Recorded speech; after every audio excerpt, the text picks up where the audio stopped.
Пословицы, поговорки и загадки. В мир ингушского фольклора детей сегодня погружают сотрудники детского журнала «Селаат». Мака Наурузова рассказывает воспитанникам о персонажах ингушских сказок Гарбаш, Ешеп, Бидоль Бяри.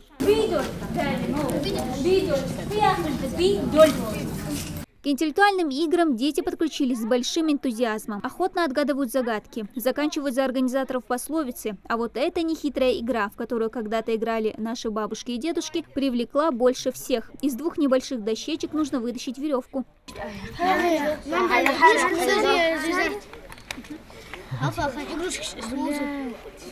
И как его нужно развязать, знаете? А ты знаешь? Нет, не знаю. Пока несколько мальчиков бьются над тем, как развязать веревку, Лиза Хадиева неплохо справляется и одна, пытливым умом решила задачу довольно быстро. А может, это у нас лозер? Дико интересно, да. Логика чай. Хали? Да, что-то неправильно не получалось. Так, хазим хакуды. Масхаях карас хайохкаш. Ит минут, да? Езрихун узмойрцах. Интересно, Акция «Лето Селаат» с сотрудниками журнала проводится впервые. Ее цель – увеличить количество читателей детского издания. Уже больше 30 лет оно радует не одно поколение ингушских ребят. С интересом читают принесенные организаторами журнала и участники акции. Это приятно удивило организаторов встречи.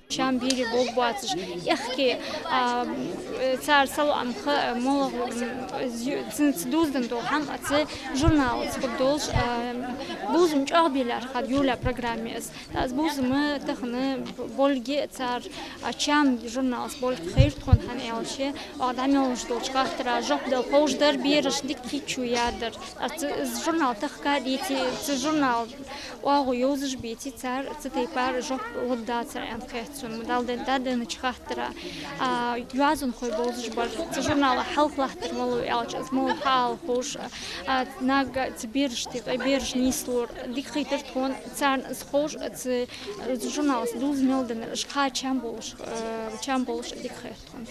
Инициатор просветительского проекта, народный писатель Ингушетии и главный редактор детского журнала Бадрудин Гарчханов. Повысить интерес к родному языку через такой игровой подход. Вот еще одна цель таких мероприятий. Журнал да должен бережь хозяйство подход должен алай мосты баржби нахай кайкби она бережь хамдуай дерги бережь боты мост босбо бережь да закон да масни дукне так ЮНЕСКО اگر حاج бережь بوت شيء موت اگر بوتش بولي كرغشان بس لبات لبات موت سلوخو.